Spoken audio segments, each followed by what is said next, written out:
इस कार्यक्रम के प्रायोजक हैं श्री निहाल चंद्र जी जैन, श्रीमती अचरज कुमारी जैन, श्री घेवर चंद्र जी जैन, श्रीमती कल्पना देवी जैन, श्रीमती सुनीता जैन, श्री विनय जैन, श्रीमती पूर्वी जैन, जयपुर, राजस्थान।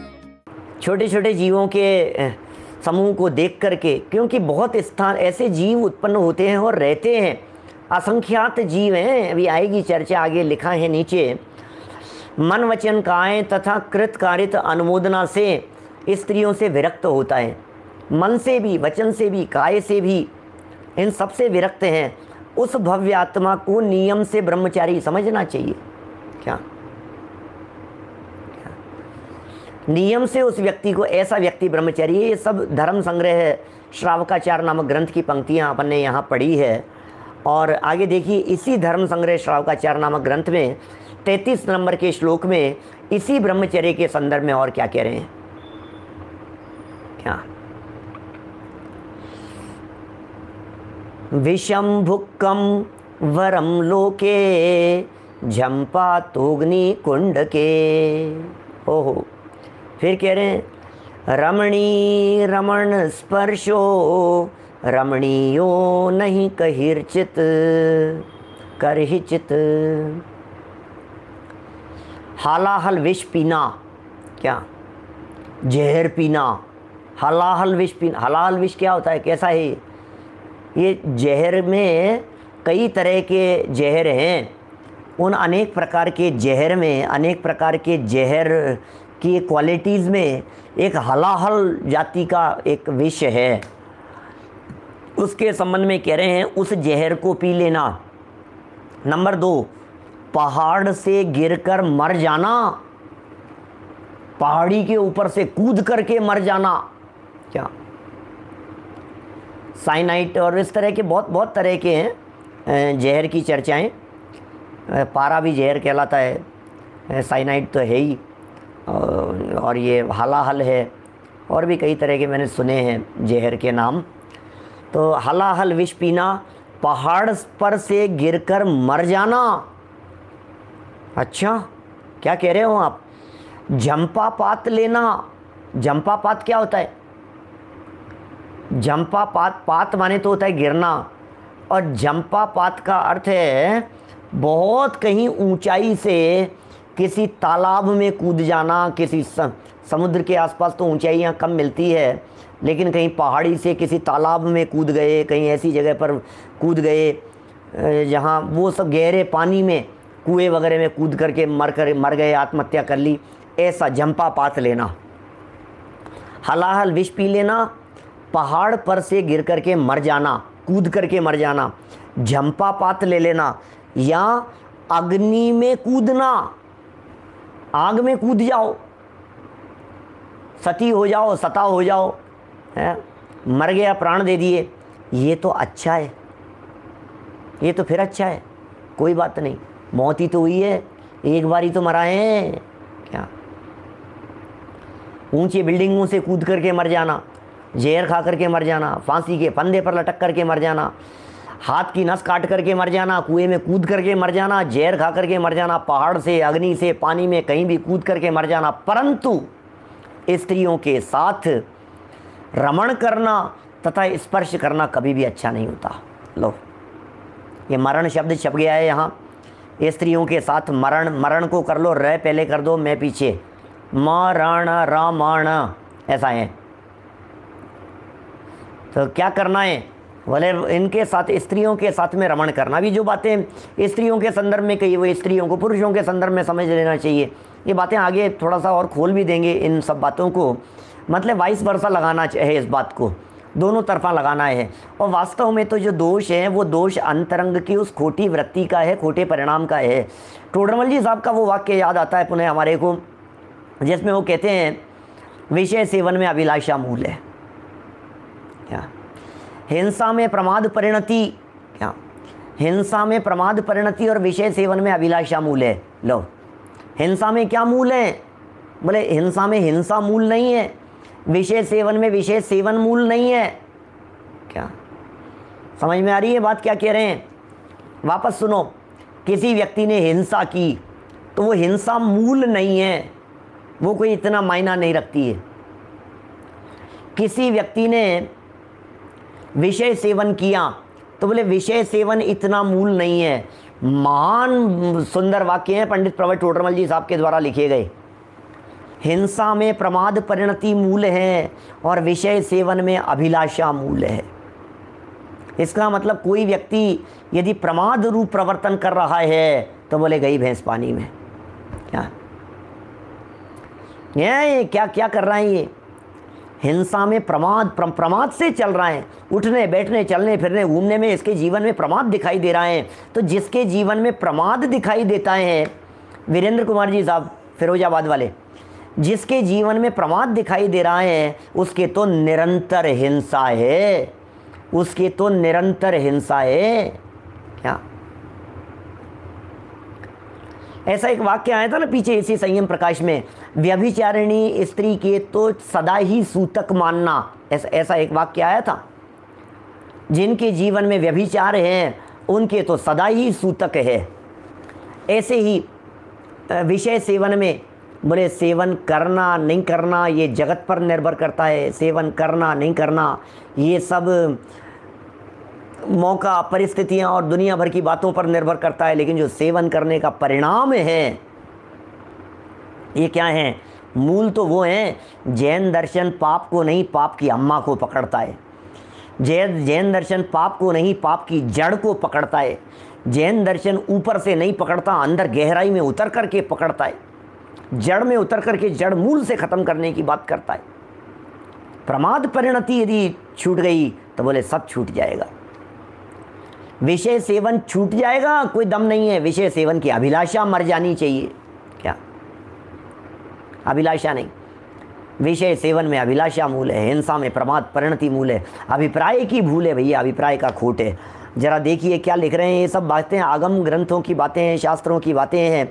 इसलिए रमण करना तथा स्पर्श करना भी अच्छा नहीं है। माने स्त्रियों को स्पर्श करना, क्या अब ये स्पर्श करना इसकी तुलना किससे कर रहे हैं? हलाहल जहर पीने से अच्छा कर रहे हैं। बोले जहर पी करके मर जाना अच्छा है। आप देखिए हमारे यहाँ राजस्थान में एक सती प्रथा हुआ करती थी। आज़ाद भारत में तो शायद मेरे ख्याल से नहीं हुई, पुरानी ही घटनाएं हैं, सब इतिहास की ही बातें हो गई। सती प्रथा, बोले पर पुरुष हमें आकर के छुए उससे पहले आग में कूद करके मर जाना अच्छा है, जौहर कर लेना अच्छा है। जौहर कहलाता था, जौहर, जौहर प्रथा थी राजस्थान में। राजपूत स्त्रियां मर जाना पसंद करती थी, लेकिन किसी मुस्लिम शासक के सामने घुटने नहीं टेक सकती थी, अपने शरीर समर्पण नहीं कर सकती थी। मर जाएंगे, जान दे देंगे, अग्नि में कूद करके मर जाएंगे। ये लिख रहे हैं यहाँ पर, कोई बात नहीं, अरे उससे अच्छा है कूद करके मर जाओ। क्या क्या जयपुर के पास कहीं हुई है क्या इस तरह की घटना? हीराचंद जी वैद साहब, जयपुर के पास दिलवाला में, दिलवाला किसी जगह का नाम है क्या? चित्तौड़ में जौहर कुंड है, और भी चित्तौड़ में, उदयपुर में इस तरह की बहुत बहुत घटनाएं इस तरह की पहले तो बहुत थी। रानी पद्मिनी ने किया। देवराजा, देवराला, अच्छा देवराला में कहीं हुआ होगा जौहर इस तरह का। तो लेकिन आप समझ रहे हैं, अब ये स्त्रियों की तरफ से कही बात, अब पुरुषों की तरफ से भी लगाइए इस तरह की बात, दोनों तरफा बात लगाइए। बोले मरने की तो मौत आ जाए वो ठीक है, मौत को स्वीकार करने को तैयार हैं, लेकिन कोई व्यक्ति स्पर्श कर लेवे ये स्वीकार नहीं है। और सुनो, स्पर्श भी तन से स्पर्श और दृष्टि से स्पर्श भी नहीं। हमारी महारानी क्या नाम, पद्मावती है ना, इन्होंने तो बिल्कुल स्पष्ट मना कर दिया था कि क्या मजाल जो वो मुझे देख लेवे, देखने तक का निषेध है। अलाउद्दीन खिलजी ने जब देखने की बात कही, ये कैसे देख लेगा वो? इसका मतलब दृष्टि से भी छुआ जाता है। अकेला हाथ से छूने की बात नहीं होती, अकेला तन से छूने की बात नहीं होती, दृष्टि से भी छुआ जाता है। नहीं भाई, दृष्टि से भी छूने की बात नहीं होगी। रत्नकरण श्रावकाचार में ही आएगा एक वाक्य, जब पढ़ेंगे तब। हमारा जो अजमेर में सदा सुख ग्रंथमाला अपने पुरानी मंडी जो मंदिर है, वहाँ एक वाक्य पढ़ा था सन 2002 में इसी तरह का लिखा हुआ कि सज्जन पुरुषों के नेत्र स्त्रियों के चेहरे पर टिकते नहीं हैं, तुरंत उनकी निगाहें झुक जाती है। ऐसा इस तरह का रत्नकरण श्राव का चरण बहुत लिखा है। ज्ञानियों ने, विद्वानों ने इन सब बातों के ऊपर बहुत कलम चलाई है। नहीं देखें दृष्टि बदल लेवें, ऐसा लिख रहे हैं ये। तो स्पर्श करना भी अच्छा नहीं है, किसकी तुलना में? पहाड़ से गिरने की तुलना में, ऐसी बात लिख रहे हैं ज्ञानचंद जी बाबू जी साहब। देखिए क्या क्या बातें लिखते हैं। अरे उत्तम से उत्तम बातें हैं भैया, जीवन बदल जाए ऐसा। और ये सब कब होगा? अरे बाहर में किसी पर स्त्री को, पर पुरुष को देखने की बात ये तब संभव हो सकती है जब आपको स्वभाव की महिमा नहीं आई। और ये ब्रह्मचर्य प्रतिमा वाला निरंतर अपने चैतन्य स्वरूप को निहारता है, अपने चैतन्य स्वरूप को देखने वालों को बाहर में देखने योग्य कुछ दिखाई नहीं देता। वो क्या देखेगा?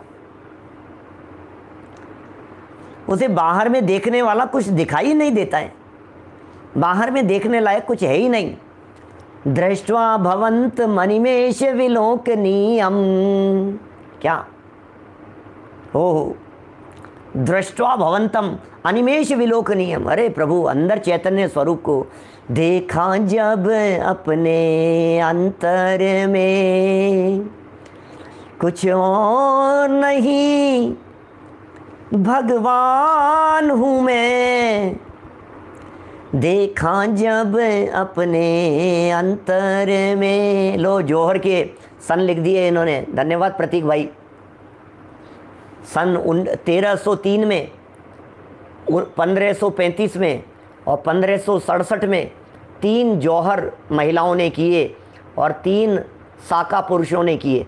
बोलो, उन्हें जौहर कह करके पुकारा और उन्हें साका कह करके पुकारा। लक्ष्मीचंद जी साहब धन्यवाद। मैंने वो जबरन करवाया गया था, वहाँ नहीं है, पुरानी घटनाएं हैं सब। ये क्या शील नहीं टूटने देना, मर जाना ज़्यादा उचित है। और ये शील की सुरक्षा के संबंध में मतलब दृढ़ता की बात कह रहे हैं, उत्कृष्टता की बात कह रहे हैं। चलिए, और इसी तरह की बातों को कुछ और दृढ़ता प्रदान करने के लिए कुछ आगामी वचनों को पढ़ता हूँ आपके सामने।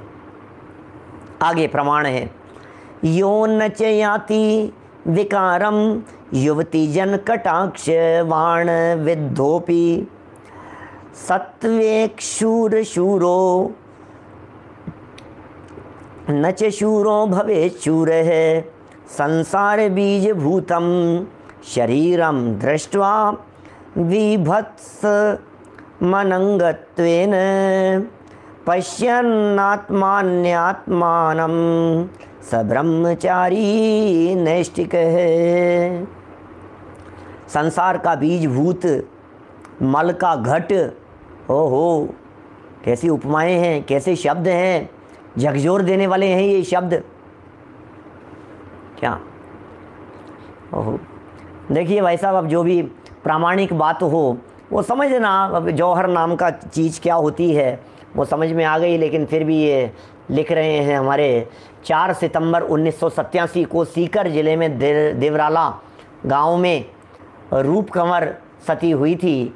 उसी के बाद सती निरोधक कानून लागू हुआ भारत में, देश में 1987 के बाद। ठीक है, जानकारी इन्फॉर्मेशन है, धन्यवाद आपको। संसार का बीजभूत कौन? ये कुशील सेवन। संसार का बीजभूत कौन? ये विषय सेवन। मल का घट, ये शरीर। शरीर क्या है? ये गजब की उपमा दी है शरीर के लिए। ये मल घट है, कहाँ मिलेंगे ऐसे शब्द आपको? ये शरीर तो मल घट है। ओहो, ये शरीर तो मल बनाने की फैक्ट्री है। ओहो, ये शरीर तो ऐसी फैक्ट्री है जिसमें रॉ मटेरियल कुछ भी डाला जाए, जब फिनिश गुड्स निकलता है तो मल निकलता है, मलिनता निकलती है, अपवित्रता निकलती है। अरे अशुचिता कूट कूट कर भरी है। अशुचिता, अपवित्रता, मलिनता इस देह में कूट कूट करके भरी है। इस शरीर को देखकर पुण्यात्मा पुरुष अन्य के अंगों का स्पर्श या व्यसन विषय रूप वासना को घिनावना समझकर ऐसे महानिंद कार्य को मन वचन काय से त्याग देते हैं, वे ही पुरुष धन्य माने गए हैं। ओह धन्य है। स्त्रियां जब कूद करके मरती है तो उसे जौहर कहते हैं, और पुरुष जब मरते हैं, जान देते हैं, तो उसे साका शब्द से पुकारा जाता है। ऐसा है। कैसी कैसी खतरनाक बातें लिखते हैं ये सब, किस तरह की बातें कह दी है। पुण्यवान पुरुष हैं, श्रेष्ठ पुरुष कैसे कर सकता है ये, शरीर को घृणावना देख करके, शरीर को घृणाकारक देख करके, विषय सेवन को घृणाकारी समझ करके महानिंद कार्य मन वचन काय से त्याग देते हैं। अरे नहीं हो सकता, ऐसा नहीं हो सकता, ऐसा नहीं हो सकता। क्या देखिए, वे ही पुरुष धन्य माने गए हैं। उन पुरुषों को धन्य कहा गया है, क्योंकि अन्य के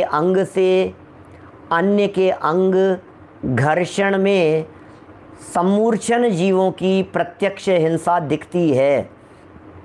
अनंत शब्द छपा है, अनंत तो नहीं है, अनंत तो नहीं होना चाहिए, असंख्यात शब्द होना चाहिए। क्या असंख्यात, इस अनंत की जगह असंख्यात आना चाहिए। वे अंग के घर्षण से असंख्यात सम्मूर्छन जीवों की प्रत्यक्ष हिंसा दिखती है, यानी विषय सेवन से जीवों का विनाश होता है।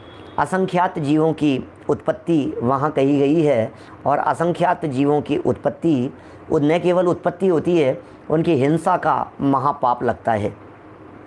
ज्ञानार्णव 21 नंबर अध्याय, उसका 13 नंबर का श्लोक, उसमें एक बात कहते हैं, मैथुनाचरणे मूढ़ म्रियन्ते जंतु कोटयः योनि रंध्र समुत्पन्ना लिंग संघट्ट पीड़िता। और संयम प्रकाश के अंदर 159 नंबर का प्रवचन है। इसी संयम प्रकाश में पहले भी आई होगी चर्चा। संयम प्रकाश ग्रंथ का प्लेलिस्ट से 81 नंबर का प्रवचन। धन्यवाद विवेक जी। चर्चा की होगी पहले अपन ने कभी इनके संबंध में विस्तार से चर्चाएं। अभी यहाँ ये प्रकरण तो आज इस तरह से ये पूरा हो रहा है यहाँ, जो अपने को आज की जो ये चर्चा अपन ये कर रहे हैं, क्योंकि फिर वो नीचे उसके और अनेक प्रकार के भेद प्रभेद बता करके, क्योंकि जो शास्त्रों के अंदर जो 4 प्रकार के ब्रह्मचर्य वगैरह की जो चर्चा की है ना, वो चर्चा करेंगे। फिर कल से वो नए रूप में ब्रह्मचर्य की बात मिलेगी आपको। चर्चा तो ब्रह्मचर्य प्रतिमा के संदर्भ में ही होगी, लेकिन नए रूप में चर्चा करेंगे।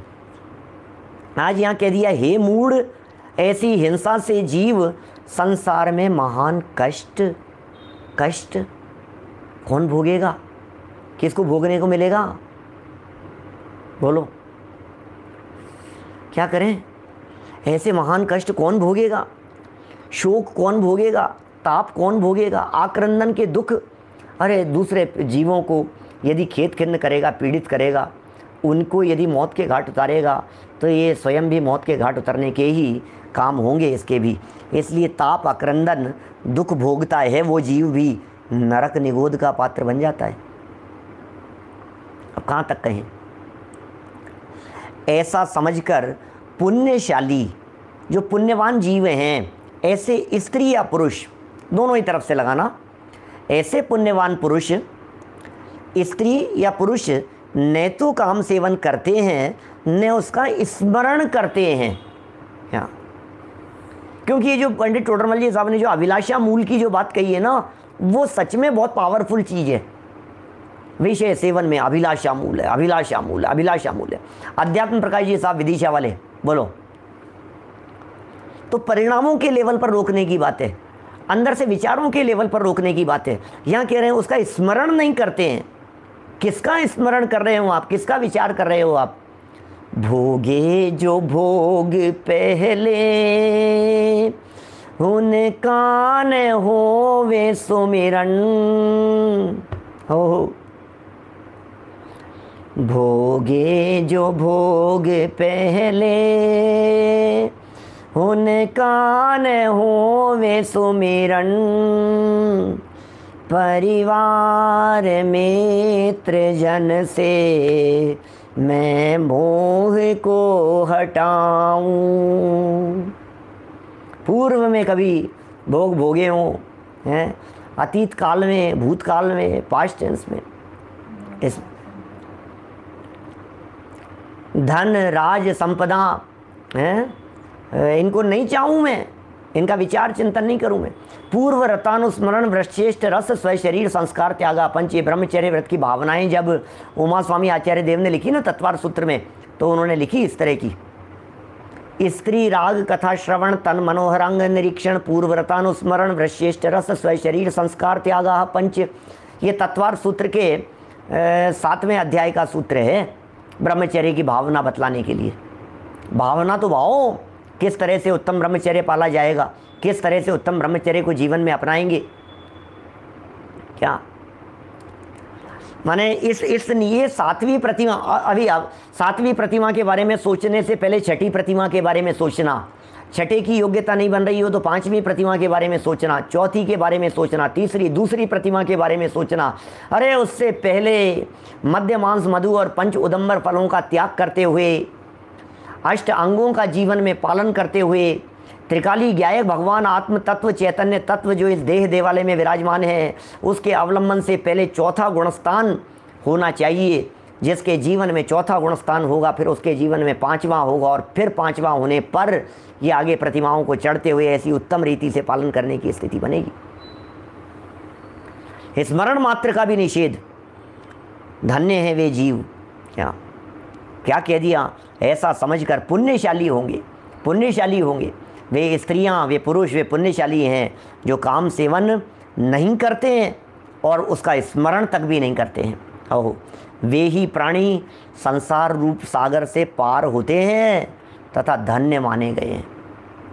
जनागम में उन्हें धन्य कह करके पुकारा गया है। लक्ष्मीचंद जी साहब, उन्हें धन्य कहा गया है।